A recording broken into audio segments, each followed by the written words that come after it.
Hello friends, welcome to my channel defence practice class.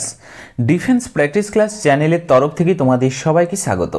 প্রত্যেক দিনের মতো আজকেও চলে এসেছে আরেকটি নতুন ভিডিও নিয়ে, এবং আজকের এই ভিডিওতে আমরা আলোচনা করব ওয়েস্ট বেঙ্গল স্কুল সার্ভিস কমিশনের গ্রুপ সি এবং গ্রুপ ডির জন্য কিছু ইম্পর্ট্যান্ট এমসিকিউ প্রশ্ন উত্তর, যে প্রশ্নগুলো খুবই গুরুত্বপূর্ণ তোমাদের স্কুল সার্ভিস কমিশনের গ্রুপ সি এবং গ্রুপ ডির জন্য। কারণ আজকের এই ভিডিওতে আমরা বাছাই করা কিছু গুরুত্বপূর্ণ প্রশ্ন নিয়ে আলোচনা করব, যে প্রশ্নগুলো তোমাদের পরীক্ষার জন্য গুরুত্বপূর্ণ এবং এ ধরনের প্রশ্নই তোমাদের পরীক্ষাতে আসে। তো ভিডিওটি তোমরা প্রথম থেকে শেষ পর্যন্ত দেখো এবং লাস্টে তোমাদের স্কোর নিচে কমেন্ট বক্সে কমেন্ট করে জানাবে। চলো তাহলে শুরু করা যাক আজকের ভিডিওর মধ্যে ফার্স্ট প্রশ্ন হলো, কোন রাজা এলাহাবাদে কুম্ভ মেলা শুরু করেন? এখানে চারটি অপশান রয়েছে, তোমরা যদি সঠিক উত্তর জেনে থাকো অবশ্যই নিচে কমেন্ট বক্সে কমেন্ট করে জানাবে। প্রত্যেকটি প্রশ্নের জন্য রয়েছে 5 সেকেন্ড সময়। এই প্রশ্নের রাইট অ্যান্সার হয়ে যাবে অপশান বি, হর্ষবর্ধন। ওকে, তো তোমরা মনে রাখবে হর্ষবর্ধন 644 খ্রিস্টপূর্বাব্দে এলাহাবাদে কুম্ভ মেলা শুরু করেছিল। ওকে, তো সঠিক উত্তর হয়ে যাবে অপশান বি। এর পাশাপাশি তোমরা মনে রাখবে হর্ষবর্ধনের শাসনকালেই হিউয়েনসাং, ওকে, হিউয়েনসাং চীন থেকে ভারতে এসেছিল। নেক্সট প্রশ্ন হলো 2 নম্বর প্রশ্ন, মানুষের দ্বারা প্রথম ব্যবহৃত ধাতু কোনটি? এই প্রশ্নের সঠিক উত্তরটি হয়ে যাবে অপশান এ। ওকে, তো মানুষের দ্বারা প্রথম ব্যবহৃত ধাতু হলো তামা। প্রায় 10,000 বছর আগের থেকেই তামা ব্যবহার করে এসছে মানুষ। ওকে, নেক্সট প্রশ্ন দেখো 3 নম্বর প্রশ্ন, ভারতে প্রথম কোন বিদেশি পর্যটক এসেছিল? এখানে 4টি অপশান রয়েছে, সঠিক উত্তর হয়ে যাবে অপশান ডি, মেগাস্থিনিস এসেছিল। গ্রিস থেকে এসেছিল মেগাস্থিনিস মৌর্যকালে। তোমরা মনে রাখবে কোন শাসনকালে এসেছিল, মৌর্য যুগে এসেছিল, প্রায় 300 খ্রিস্টপূর্বাব্দে এসেছিল। ওকে, মেগাস্থিনিস। এবং তিনি কে ছিলেন? তিনি ছিলেন একজন গ্রিক ঐতিহাসিক ছিলেন, এবং তার একটি লিখিত গ্রন্থ হলো ইন্ডিকা। তোমরা মনে রাখবে মেগাস্থিনিসের লিখিত গ্রন্থের নাম হচ্ছে ইন্ডিকা, যেখানে মৌর্য সাম্রাজ্যের শাসন এবং প্রশাসন সম্বন্ধে উল্লেখ রয়েছে এই গ্রন্থে। ওকে, এর পাশাপাশি তোমরা মনে রাখবে হিউয়েনসাং চীন থেকে ভারতে এসেছিল কার শাসনকালে? হর্ষবর্ধনের শাসনকালে ভারতে এসেছিল। ফাইয়েনের কথা যদি বলা হয় দ্বিতীয় চন্দ্রগুপ্তের, ওকে, দ্বিতীয় চন্দ্রগুপ্তের শাসনকালে ভারতে এসেছিল।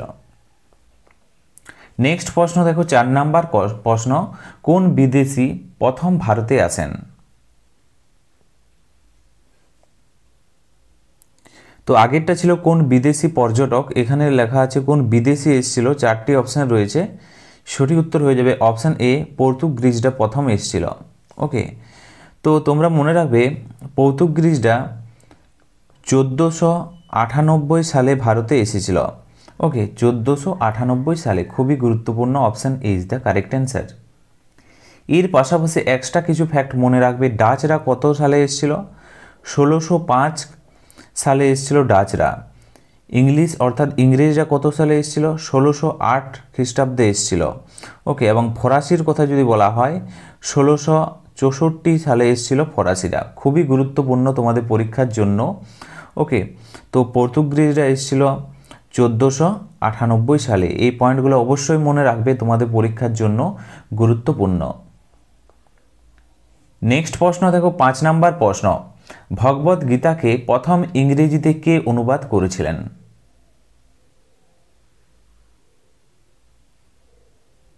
এই প্রশ্নের সঠিক উত্তরটি হয়ে যাবে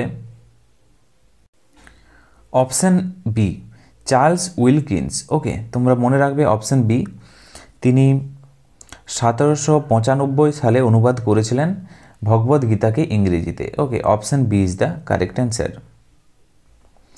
নেক্সট প্রশ্ন দেখো 6 নম্বর প্রশ্ন, ভারতে প্রথম আবিষ্কৃত শহর কোনটি?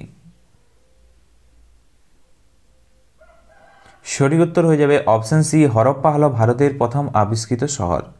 ওকে, হরপ্পা কে আবিষ্কার করেন? তোমাদের পরীক্ষাতে আসতে পারে দয়ারাম সাহানি। ওকে, দয়ারাম সাহানি হরপ্পা আবিষ্কার করেন কত সালে? 1921 সালে আবিষ্কার করেন। ওকে, এর পাশাপাশি তোমরা মনে রাখবে সিন্ধু উপত্যকার সভ্যতা হরপ্পা সভ্যতা বলা হতো। ওকে, তো সিন্ধু উপত্যকার যে সভ্যতা তাকেই বলা হতো হরপ্পা সভ্যতা। ওকে,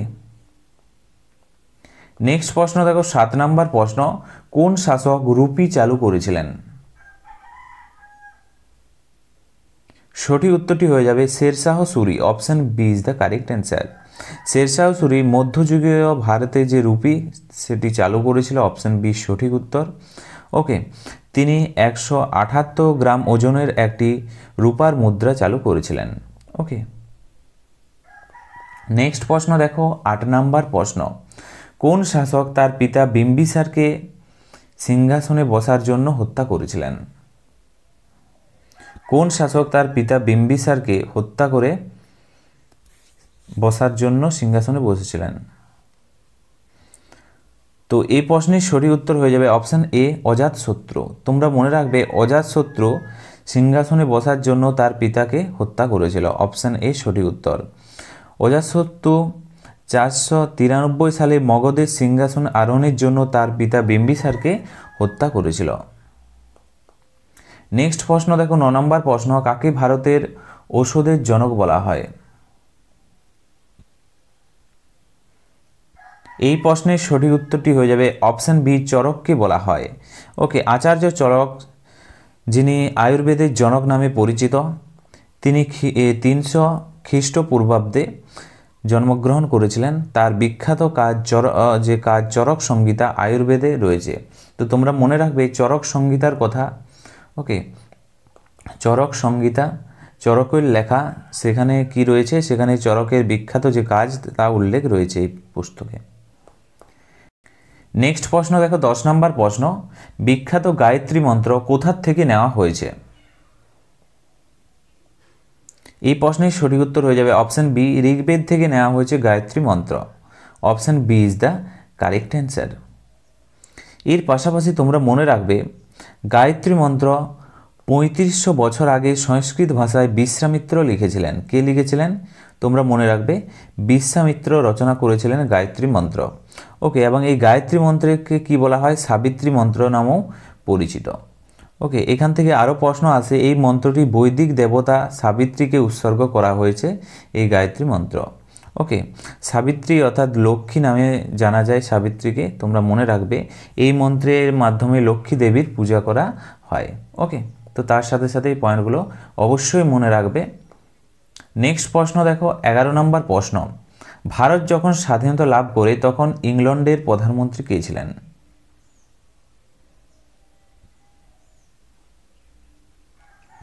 এগারো নম্বর প্রশ্নের সঠিক উত্তর তোমরা নিচে ফটাফট কমেন্ট বক্সে কমেন্ট করে জানাও। এই প্রশ্নের সঠিক উত্তর হয়ে যাবে option A Clement Attlee. Option A সঠিক উত্তর। তো তোমরা মনে রাখবে 1945 সালে থেকে 1951 সাল পর্যন্ত তিনি ইংল্যান্ডের প্রধানমন্ত্রী ছিলেন। নেক্সট প্রশ্ন দেখো 12 নম্বর প্রশ্ন, কোন বছর শিবাজি ছত্রপতি উপাধি পেয়েছেন? এই প্রশ্নের সঠিক উত্তর হয়ে যাবে অপশন সি 1674 খ্রিস্টাব্দে শিবাজি ছত্রপতি উপাধি পেয়েছেন। Option C is the correct answer. তোমরা মনে রাখবে ছত্রপতি কথার অর্থ কি? রক্ষক হলো ছত্রপতি কথার অর্থ। তোমাদের পরীক্ষাতে এটা আসে। নেক্সট প্রশ্ন দেখো 13 নম্বর প্রশ্ন, কে গান্ধীজিকে ওয়ান ম্যান বাউন্ডারি ফোর্স বলে সম্বোধন করেছিলেন? এই প্রশ্নের সঠিক উত্তরটি হয়ে যাবে লর্ড মাউন্টব্যাটেন। অপশন বি সঠিক উত্তর। ওকে, তো তোমরা মনে রাখবে লর্ড মাউন্টব্যাটেন কে ছিলেন? ব্রিটিশ ভারতের শেষ ভাইসরয় ছিলেন। ওকে, ভাইসরয় ছিলেন এবং স্বাধীন ভারতের গভর্নর জেনারেল ছিলেন লর্ড মাউন্টব্যাটেন। নেক্সট প্রশ্ন দেখো 14 নম্বর প্রশ্ন, কোন গভর্নর জেনারেল নিজেকে বেঙ্গল টাইগার বলে ডাকতেন?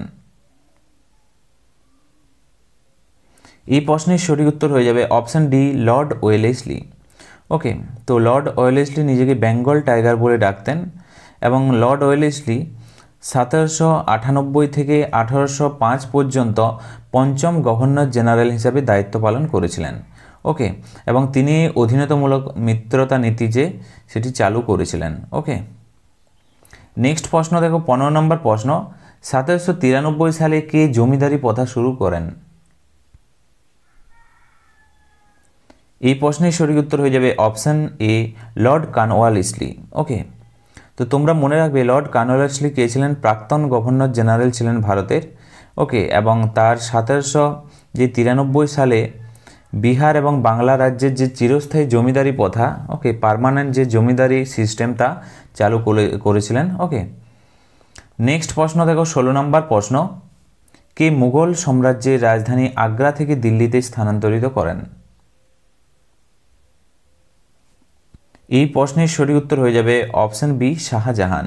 ওকে, তো তোমরা মনে রাখবে শাহজাহান 1638 সালে মুঘল সাম্রাজ্যের রাজধানী আগ্রা থেকে দিল্লিতে স্থানান্তরিত করেছিলেন।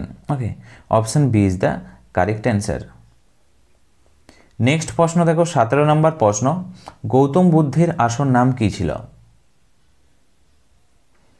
এই প্রশ্নের সঠিক উত্তর হয়ে যাবে অপশন এ সিদ্ধার্থ ছিল। ওকে, এর পাশাপাশি তোমরা মনে রাখবে এখান থেকে তোমাদের পরীক্ষাতে প্রশ্ন আসে মূলাশঙ্কর কার আসল নাম?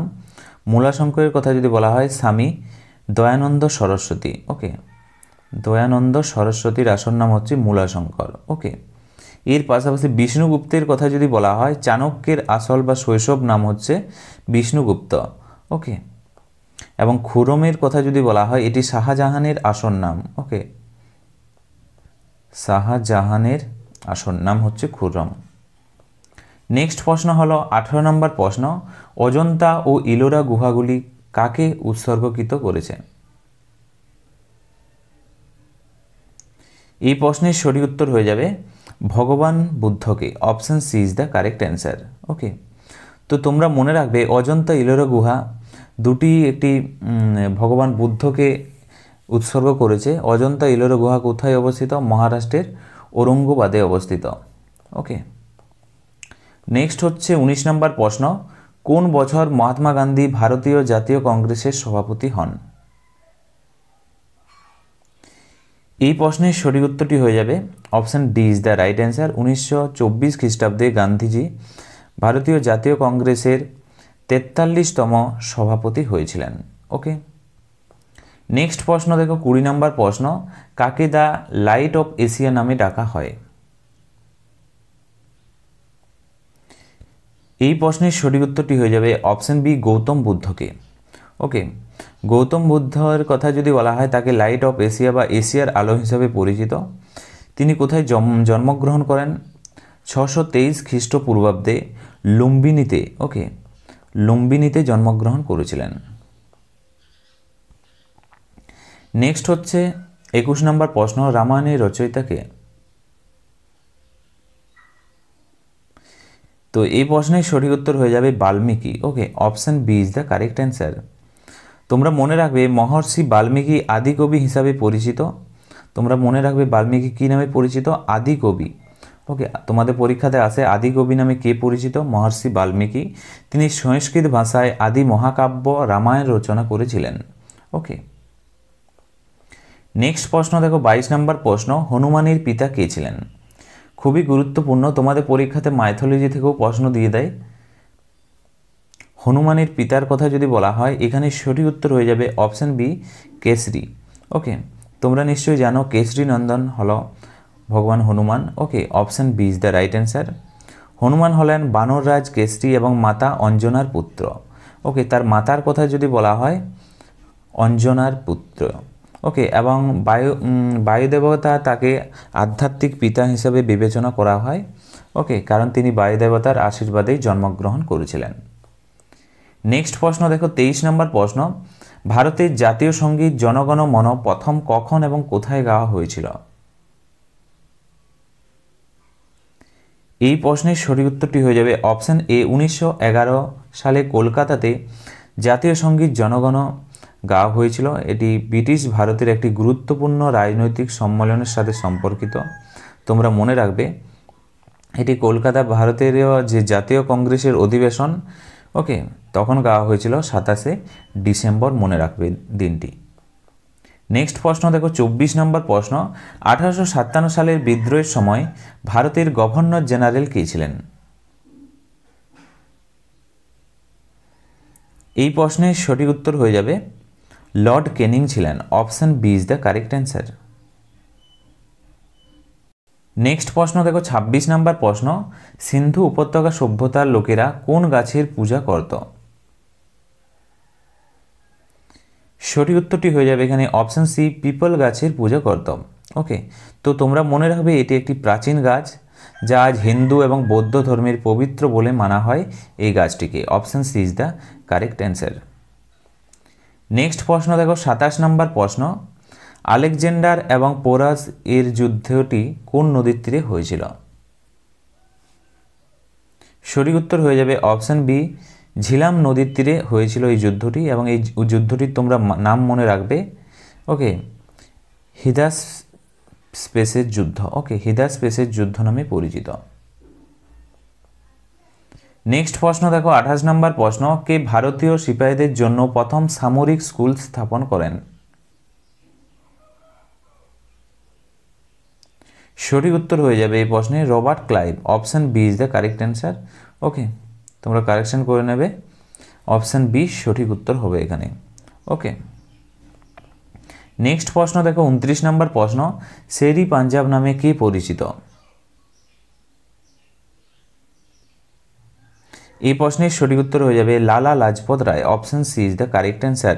তিনি ছিলেন পাঞ্জাব অঞ্চলের একজন বিশিষ্ট স্বাধীনতা সংগ্রামী। Okay, option C is the right answer. Next প্রশ্ন দেখো 30 নম্বর প্রশ্ন, এবং আজকের আমাদের এই ভিডিওর লাস্ট প্রশ্ন, ভারতীয় সংবিধানের কোন ধারা অনুসারে ভারতবর্ষের নাম ভারত অথবা ইন্ডিয়া? এই প্রশ্নের যে সঠিক উত্তরটি হয়ে যাবে অপশন এ, ধারা 1, ধারা 1 অনুযায়ী। ওকে, এটি সংবিধানের প্রথম অধ্যায়ের প্রথম ধারাতেই রয়েছে। তোমরা মনে রাখবে ভারতীয় সংবিধানের প্রথম ধারাটি দেশের নাম এবং এর ভূখণ্ড সম্পর্কে আলোচনা করা হয়েছে। ওকে, অপশন এ সঠিক উত্তর। তো ফ্রেন্ডস, এগুলি ছিল আজকের ভিডিওর আমাদের কিছু গুরুত্বপূর্ণ এমসিকিউ প্রশ্ন উত্তর। তোমরা 30টি প্রশ্নের মধ্যে কত স্কোর করতে পারলে নিচে কমেন্ট বক্সে কমেন্ট করে জানাবে, এবং ভিডিওটি যদি ভালো লেগে থাকে অবশ্যই তোমরা লাইক করবে এবং তোমাদের বন্ধুদের সাথে ভিডিওটি শেয়ার করবে, এবং তোমাদের যদি কোনো প্রশ্ন থাকে অবশ্যই নিচে প্রশ্ন করে জানাতে পারো। ওকে, তো আজকের ভিডিওটি আমরা এখানেই শেষ করছি। Thank you for watching. জয় হিন্দ, জয় ভারত।